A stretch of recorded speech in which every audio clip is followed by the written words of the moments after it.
हमारी आज की कहानी एक भिखारी और महादेव की है। भिखारी ने भगवान की इतनी सेवा की कि भगवान प्रसन्न हो गए और उसको दर्शन देने के लिए इस धरती पे आए। तो आइए जानते हैं उस भिखारी और महादेव की कहानी के बारे में। एक भिखारी था जो कि एक छोटे से गांव में रहा करता था। वह रोज़ सुबह ही उठ के भगवान शिव के मंदिर जाया करता और प्रार्थना में वह भगवान से कुछ अपने लिए नहीं मांगता, बस यही कहता, भगवान बोले आप कब आओगे मेरे साथ मेरी झोंपड़ी में रहने के लिए। उसका रोज़ का यही नियम था। जो पुजारी वहाँ रहते थे वह रोज़ उसे कुछ ना कुछ खाने के लिए दे दिया करते थे। रोज़ वह मंदिर आता, पूजा अर्चना करता और पुजारी उसे रोज़ कुछ ना कुछ खाने के लिए दे देते, जिसे वह भिखारी लेकर वहाँ से चला जाया करता था। यह सब रोज़ का ही था और उसका जीवन अच्छा खासा कट रहा था। लेकिन एक दिन ऐसा हुआ जब वह मंदिर के सामने भीख मांगने बैठा तो उस दिन एक भी जन मंदिर नहीं आया। कोई भी जब मंदिर नहीं आया तो भिखारी कहने लगा, हे भोले बाबा, आज क्या हुआ है? आज कोई मंदिर क्यों नहीं आया? ये सब देखने के बाद भिखारी बहुत दुखी था, क्योंकि आज उसे खाने को कुछ भी नहीं मिला था। सुबह पुजारी दे देते थे, लेकिन शाम को वह भीख में जो मिलता था वही खाता था। बेचारा दुखी मन से अपनी टूटी फूटी फूस की झोंपड़ी में पहुंच गया, जो कि गांव के ही बाहर बनी हुई थी।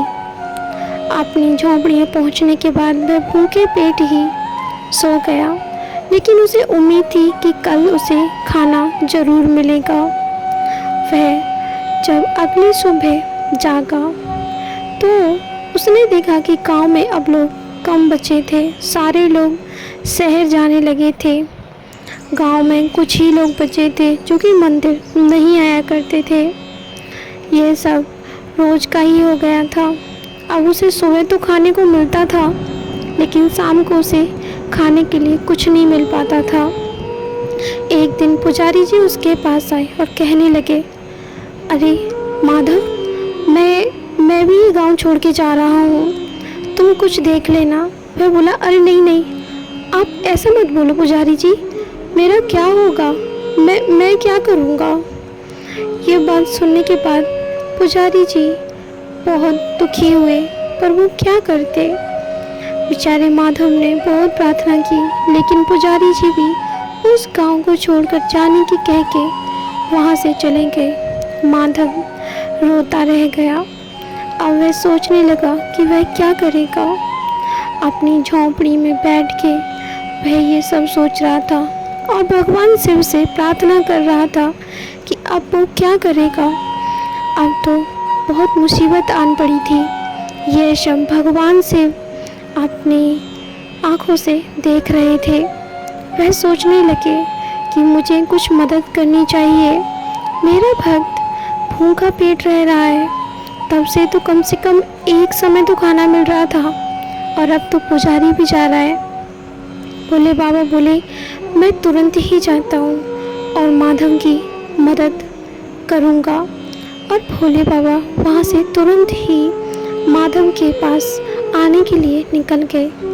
उधर माधव अगली सुबह मंदिर पहुँचा और भोले बाबा के सामने रोने लगा कि मैं क्या करूँ भोलेनाथ, अब मेरे पास कुछ भी खाने को नहीं बचा है। अब तो पुजारी जी भी जा चुके हैं। इधर भोलेनाथ उसे रोता हुआ देख रहे थे। वह सोच रही थी कि वह उसकी मदद कैसे करें। तभी वह सोचने लगे, क्यों ना मैं किसी व्यक्ति का रूप ले लूं और दूसरे रूप में इसकी मदद करूं। तभी ये सब सोचने के बाद भोलेनाथ ने एक व्यक्ति का रूप ले लिया और फिर वो कहने लगे, अब मुझे क्या करना चाहिए, मैं कैसे उसकी मदद करूं। तभी उन्होंने हाथ में एक थाल लिया जिसमें बहुत सारा खाना था और वो मंदिर की ओर जाने लगे। वह मंदिर की ओर जा रहे थे। उधर माधव भगवान शिव को पुकार रहा था। उसकी पुकार भगवान शिव के कानों में गूंज रही थी। धीरे धीरे वह माधव के पास पहुंच गए। वहां पहुंचने के बाद भगवान, जो कि एक व्यक्ति के रूप में थे, उन्होंने कहा, माधव, ओ माधव, जरा इधर तो आओ, मुझे पूजा अर्चना करनी है। क्या तुम मेरी पूजा अर्चना करवा दोगे? और मुझे कुछ दान भी देना है इस मंदिर के लिए। जल्दी से आओ, मैंने सुना है पुजारी के बाद तुम ही यहाँ पूजा करते हो। ये सब जब माधव ने सुना तो उसे बड़ा अजीब लगा कि इससे पहले इस व्यक्ति को कभी उसने इस गांव में नहीं देखा था। लेकिन ये सब सुनने के बाद माधव उस व्यक्ति के पास आया और कहने लगा, आप कौन हैं? इससे पहले नहीं देखा मैंने कभी। वह व्यक्ति बोला, अरे मैं जो भी हूँ, मैं तो बस भगवान शिव की पूजा करने आया था और मुझे कुछ दान भी देना है, तो क्या तुम मेरी पूजा करवा दोगे? और ये मेरे पास कुछ है। माधव बोला, नहीं नहीं, मैं इसे नहीं ले सकता, और इतना सारा मैं कहाँ रखूँगा, और मैं तो भिखारी हूँ, मैं पुजारी नहीं हूँ। ये सब माधव ने बोला। तभी वो व्यक्ति बोला, अरे मैंने कब कहा तुम पुजारी हो? लेकिन पूजा तो तुम भी करते हो ना भगवान की। और तभी व्यक्ति बोला, मुझे रहने के लिए जगह भी चाहिए, क्या तुम मुझे अपने घर रखोगे? माधव के लाख कहने पर भी वह व्यक्ति नहीं माना और माधव के साथ साथ उसके घर तक आ गया। माधव सोच रहा था कि वह व्यक्ति इतना धनवान है और मैं एक भिखारी, उस व्यक्ति को कहाँ सुलाऊंगा मैं? मेरे पास तो एक झोंपड़ी है। रास्ते में वह लोग बातें करते चल रहे थे। तभी माधव बोला, मेरे पास ये झोंपड़ी है, क्या आप इसमें सोना पसंद करेंगे? व्यक्ति बोला, क्यों नहीं, ये तो बहुत ही सुंदर है, मैं इसमें क्यों नहीं सोऊंगा? तभी ये सब कहने के बाद वह एक थोड़ी सी बातें की और दोनों ही लोग अपनी बातों में इतने मगन हो गए कि काफ़ी रात हो चुकी थी। तभी बातों ही बातों में माधव कहने लगा कि पता नहीं लोग यहाँ से छोड़कर क्यों जा रहे हैं। अगर ये सब यहाँ से चले गए तो मैं कैसे रहूँगा? मेरे पास तो कुछ खाने को भी नहीं है। तभी इस पर वह व्यक्ति बोला, तुम चिंता क्यों कर रहे हो? भगवान की प्रार्थना करते हो ना, भगवान से कुछ ना कुछ जरूर करेंगे तुम्हारे लिए। इस सब पे माधव ने भी हाँ में मुंडी हिला दी और वे बातें करके दोनों जने उस झोंपड़ी में सोने चले गए। पूरी रात वह उस झोंपड़ी में सोता रहा वह व्यक्ति, और माधव सोच रहा था कि पता नहीं ये व्यक्ति कौन है और मेरी टूटी फूटी झोंपड़ी में सो गया। अगली सुबह व्यक्ति बोला कि रात में तुम भगवान शिव से प्रार्थना कर रहे थे, क्या प्रार्थना कर रहे थे तुम?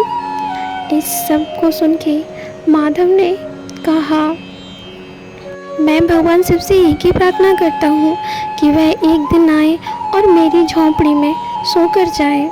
बस मेरी यही प्रार्थना रहती है उनसे, और मैं कुछ नहीं चाहता उनसे।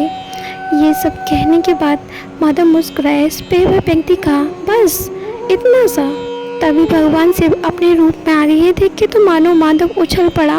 वह खुशी से जोर जोर से चिल्लाने लगा कि आप भोलेनाथ, आप मेरी झोंपड़ी में सोए।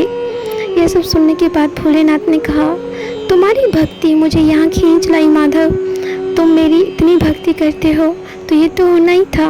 और भगवान ने उसको आशीर्वाद दिया और उसकी झोंपड़ी को महल बना दिया और माधव को एक राजा।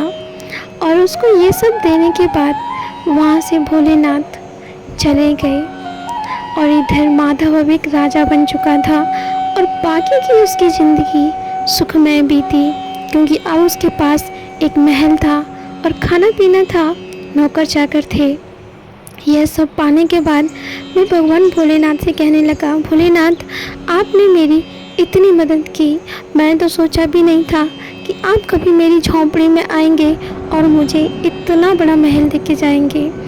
तो दोस्तों, आपको कैसी लगी है हमारी कहानी? कमेंट करके ज़रूर बताइएगा। अगर आप ऐसी ही स्टोरी देखना पसंद करते हैं तो हमारे चैनल को सब्सक्राइब करना बिल्कुल मत भूलिएगा। हमारे चैनल पर ऐसी ही अच्छी अच्छी कहानियाँ आती रहती हैं। अगर आप हर वीडियो का नोटिफिकेशन चाहते हैं तो जल्दी से बेल आइकन को ऑन कर लीजिए, तो फिर मिलते हैं ऐसी ही कहानी के साथ, तब तक के लिए धन्यवाद।